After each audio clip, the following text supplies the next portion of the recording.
Yesterday, the White House made several exciting pro-life policy announcements about expanding the Mexico City policy, which prevents taxpayer dollars from funding abortions abroad.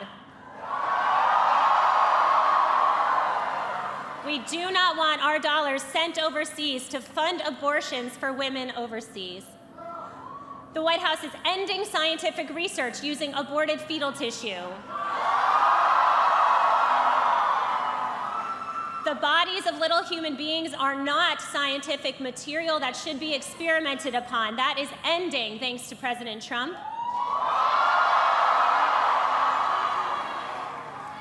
And the administration is taking action on Planned Parenthood's illegal receipt of COVID relief funds. We welcome these announcements and we're grateful for them. We'll be hearing a bit more about them later on. But first, it's my honor to share that we have a very special message to you, to the marchers, from our president, the President of the United States, Donald J. Trump. Hello to everyone at the March for Life. For 53 years, students, families, patriots, and believers have come to Washington from every corner of the country to defend the infinite worth and God-given dignity of every human life. In 2026, as we celebrate 250 years since our founding fathers recognized the right to life in our Declaration of Independence, I want to thank every single one of you who was out on this winter day, a beautiful day, but it's winter nevertheless, to stand up for the unborn. 6 years ago, I was proud to be the first president in history to attend this march in person. Since then, we have made unprecedented strides to protect innocent life and support the institution of the family like never before. There's never been anything like it. In my first term, I was honored to appoint judges and justices who believed in interpreting the Constitution as written. That was a big deal. And because of that, the pro-life movement won the greatest victory in its history. Now the work to rebuild a culture that supports life continues in every state, every community, and every part of our beautiful land. This is a battle that must be fought, must be won, not only in the corridors of power, but above all in the hearts and souls of the people. That is why under the Trump administration, we're strongly defending religious liberty. We're bringing back faith in America. We're bringing back God. We have stopped forced taxpayer funding of abortion at home and abroad. We're championing faith-based adoption and foster care and supporting our parents by investing $1,000 into an account that will grow over time for every newborn baby. With your help and support, we will continue to fight at the eternal truth that every child is a gift from God. Thank you, and God bless America.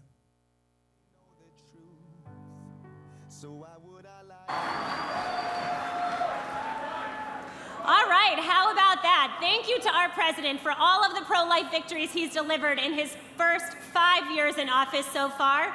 We are looking forward to many more in the next few years. We have some folks here with us today from the president's team in the White House, and I'm asking them to make sure that the president hears of your excitement about and gratitude for his pro-life policies. Can we thank President Trump once more?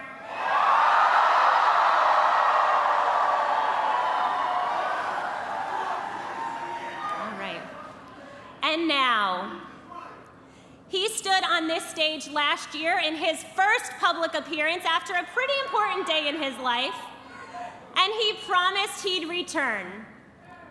Well, marchers, today he is keeping that promise.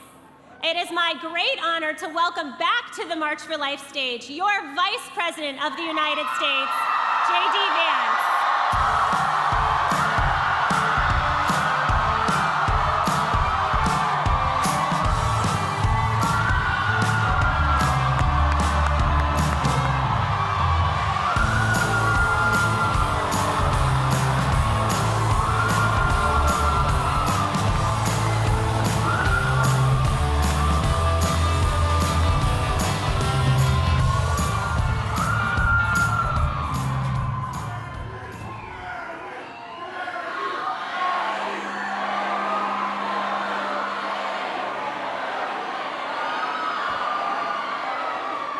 Good morning, marchers. How we doing?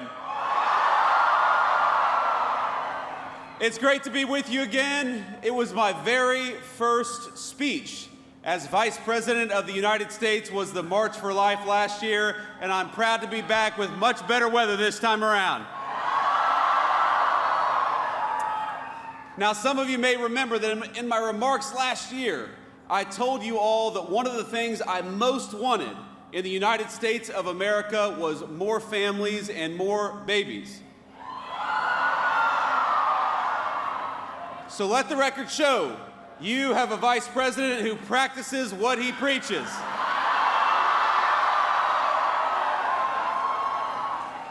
Usha and I announced this week that we're expecting our fourth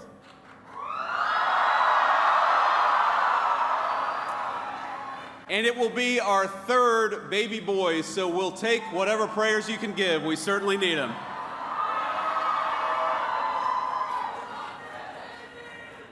And when I was here last year, I had one other piece of advice for this group, and that was very simple: to be joyful in your advocacy.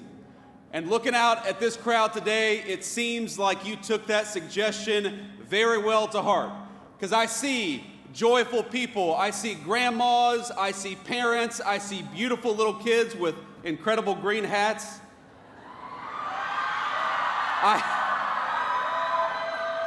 Now, did you all dress like that so that if you lost yourselves, you could find everybody? Okay, that's a good plan. I'm gonna take that advice back home. The theme of this year's March for Life, as most of you all know, is that life is a gift. And I know for me personally, this year there is so much to be thankful for. I'm grateful to my own family, for my beautiful wife, Usha, and that God has given us the miracle of new life again.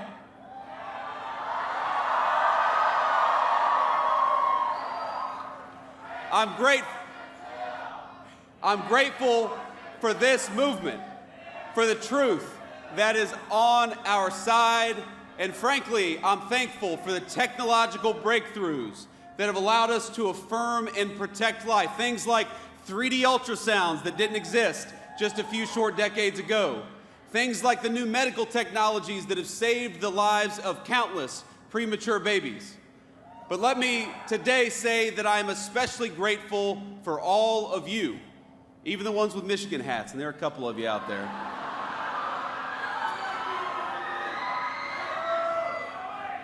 For the thousands of men and women and children, for the church groups, the school groups, the grandparents and the toddlers and everyone in between who braved this chilly Washington afternoon.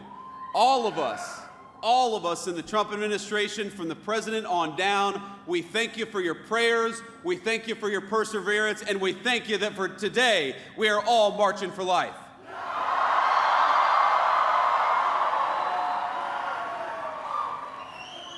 Now, I know a lot of us heard from the president just before this, so you know that he loves and cares deeply about this movement. And it's why he has fought for the pro-life cause and why we do it in this administration. And it's why 3 years ago, we cannot forget, he delivered and his Supreme Court justices delivered the most important Supreme Court decision of my lifetime.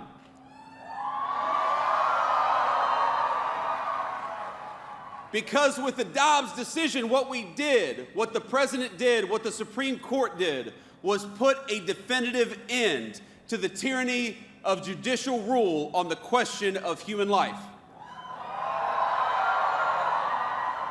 He shattered a 50-year culture of disposability, one that treated human life as expendable the moment that it became inconvenient.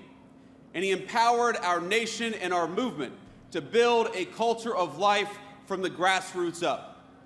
And over the last year, I gotta brag a little bit, our administration has worked very hard to lead that effort and to pick up the pieces, to clean up the wreckages of 5 decades of bad policy on the question of life.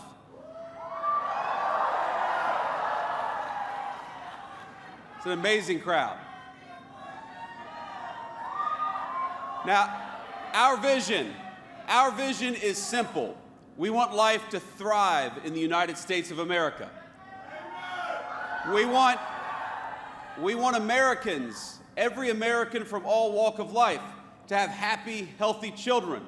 And we want them to raise those kids with confidence that their kids are going to do well and grow up in safety and prosperity, that they'll have access to good jobs, great schools, safe streets, and warm houses in which to raise their kids. And we want all of our American families to be able to do it with the confidence that their nation will stand with them just as they have stood with the United States of America.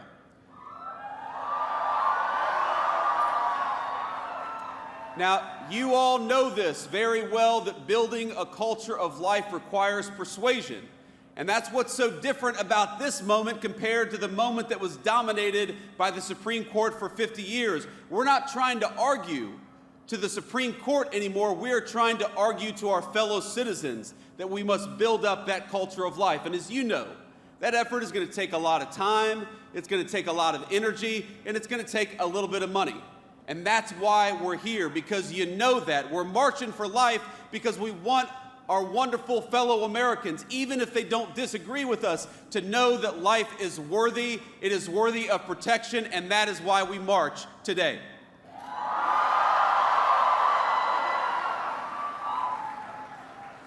So let me tell you something very simple. That under this administration, again, from the President of the United States, the Vice President, you have an ally in the White House. Now, some of our work over the last year has been very straightforward and very easy. We started by undoing the evils we saw under the previous administration. Like, for example, throwing priests and grandmothers in prison for praying outside a clinic. That's over. We stopped it.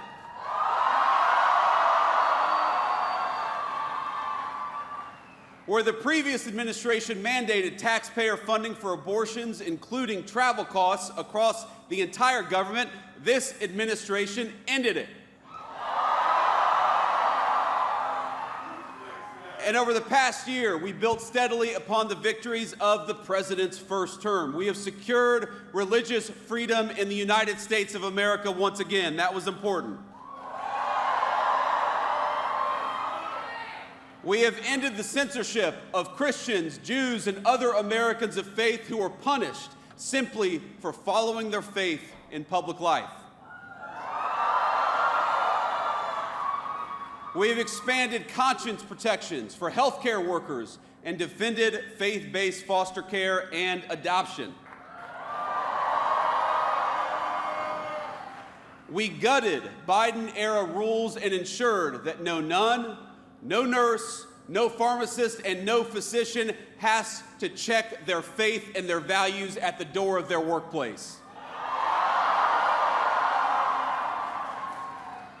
And under the last administration, under President Biden and congressional Democrats, the power of government, we know, was marshaled against us, against our faith, against our families, and most importantly, against the most vulnerable. That stopped with the Trump administration, and it is not coming back.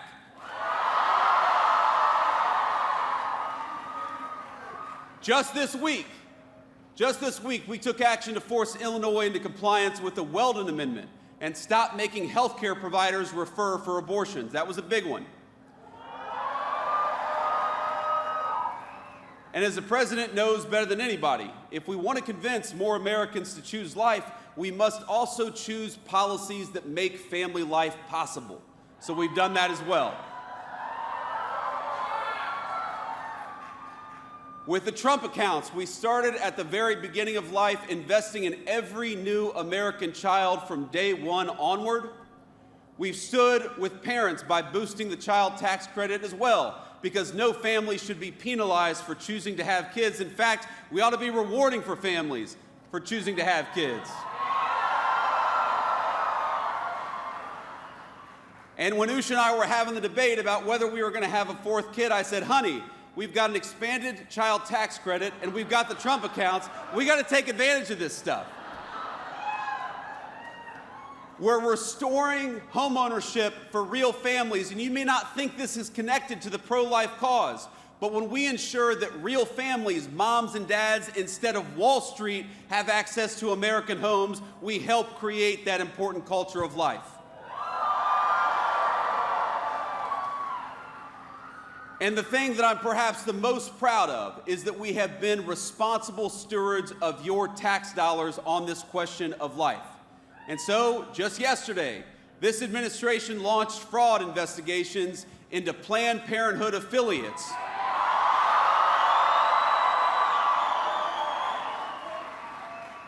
For millions of dollars in PPP loans that were unlawfully received and unlawfully forgiven by the Biden administration. You should not be able to commit fraud and use taxpayer money for abortion. It's that simple.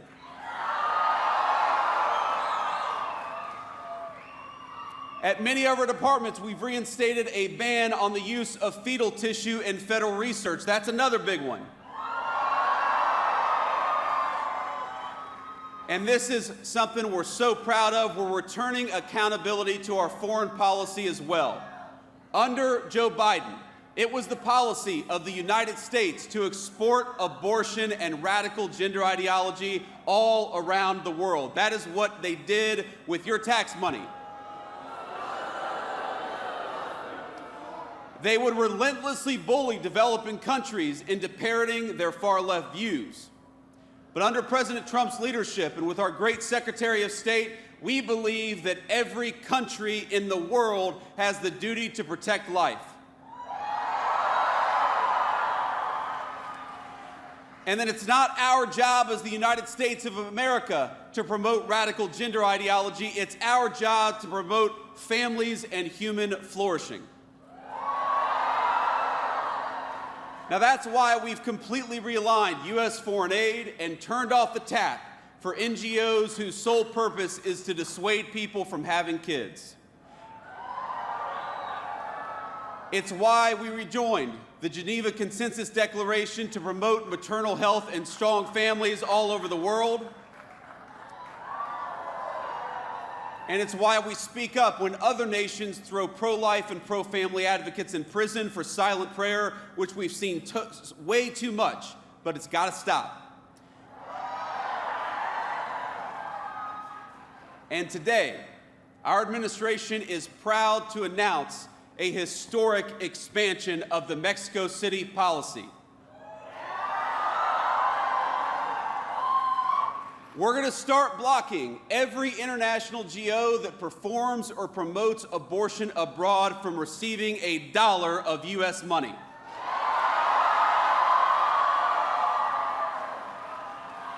Now, we're expanding this policy to protect life, to combat DEI, and the radical gender ideologies that prey on our children. And with these additions, the rule will now cover every non-military foreign assistance that America sends. All in all, we have expanded the Mexico City policy about 3 times as big as it was before, and we're proud of it because we believe in fighting for life.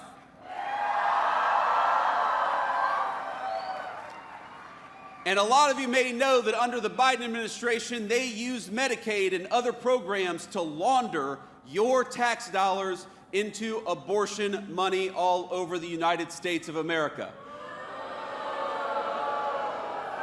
And with the help of our Republican majorities in Congress, with the Working Families Tax Cuts, we stopped that practice once and for all. It's illegal now, exactly as it should be. Let me just say, my friends, that we have to be clear. We cannot be neutral. Our country cannot be indifferent about whether its next generations live or die. Because, think about it, what ultimately gives meaning and life to the United States of America, this is not a new question. Every civilization has been forced to answer it. You march today, we march today, because you have an answer to this question about what kind of civilization we are and about what kind of civilization we're going to become in the future. I read an article some time ago. It was about classic archaeology, of all things. And one particular piece of information has haunted me. that one of the telltale signs of an ancient brothel in the pagan world was that you'd always find a large number of baby skeletons nearby. A lot of baby skeletons, and those bones predominantly belonged to boys, because unlike little girls, those boys would be of no use to the future adults who were running those brothels. Now, this is shocking to us because we grew up in a Christian culture and were formed by religious values. Even those of us who aren't particularly faithful, it's a shocking thing to hear. But we have to remember that in the ancient pagan world, discarding children was routine. From the skeletons in brothels to the child sacrifice of the Mayans, the mark of barbarism is that we treat babies like inconveniences to be discarded rather than the blessings to cherish that they are. But the inheritance of our civilization is something else. The fact that, as Scripture tells us, each life is fearfully and wonderfully made by our Creator.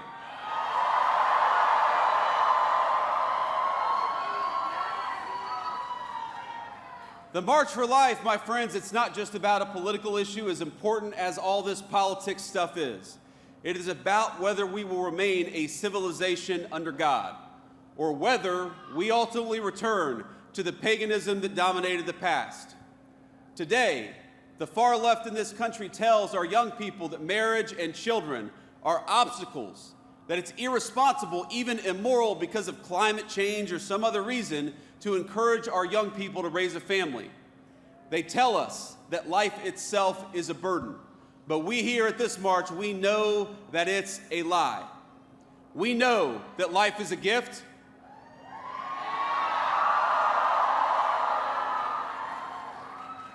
We know that babies are precious because we know them and we love them and we see the way that they can transform our families. We know that family is not just the source of a great joy, but it's part of God's design for men and women, a design that extends outward from the family to our neighborhoods, to our communities, and to the United States of America itself.